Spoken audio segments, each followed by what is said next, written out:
Australia ஒரு T20 world cup 11ன்னு பார்த்தோம்னா, யாரு ஃபிட்டா இருக்கா, அப்புறமா கண்டிஷன்ஸ பார்த்தும் பொறுத்து இருக்கு. இவ ஒரே டீமோட போக்கூடாது. என்ட்ரி பாயிண்ட்க்கு தகுந்த மாரியும் மாத்தணும்.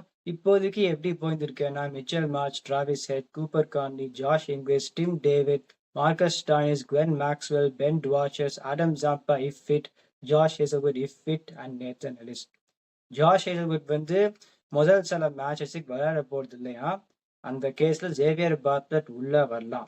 இப்ப ஆடம் ஜாம்பா ஃபிட்டா இருந்தா அவர் விளையாடுவார். ஒருவேளை 2 ஃப்ரண்ட் லைன் ஸ்பின்னர் ஸ்ரீலங்கால தான் குரூப் ஸ்டேஜஸ்ல விளையாட போறா. ஒருவேளை 2 ஃப்ரண்ட் லைன் ஸ்பின்னரும் விளையாடணும்னு அவ முடிவு எடுத்தானா, பென் வாஷர்ஸோ ஜேவியர் பார்ட்லெட் ஒத்தரை நம்பர் 8ல போட்டுட்டு மேத்யூ குனுமனை கொண்டு வரலாம். இல்லைன்னா இப்ப ஃபாஸ்ட் போலிங் வந்து ஓட்டிட்டு அப்புறமா ஸ்பின்னர்ஸை வச்சு சமாளிக்கிறேன்னு பார்த்தா வந்து Cameron Green can be bought in to bowl a few overs, அப்புறமா பேட்டிங்கும் ஸ்ட்ரெங்தன் பண்ணலான்னு பார்க்கலாம். ஸோ அப்படி போகலாம்.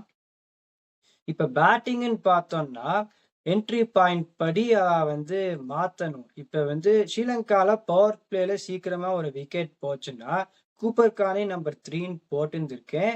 ஜாஷ் இங்கிலிஸ் வந்து அந்த திரும்புற கண்டிஷன்ஸ்ல பவர் பிளேக்கு அப்புறமா இறங்கினார்னா கஷ்டம் படலாம்.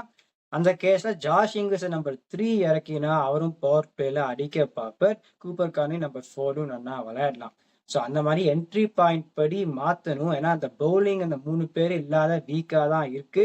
பேட்டிங்குமே சில பேர் ஃபார்ம்ல இல்லை. அதனால எனக்கு பொறுத்த வரைக்கும் இவ செமிஃபைனல்ஸ் வரது கஷ்டம் படுவா. என்ன நடக்குதுன்னு பார்க்கலாம்.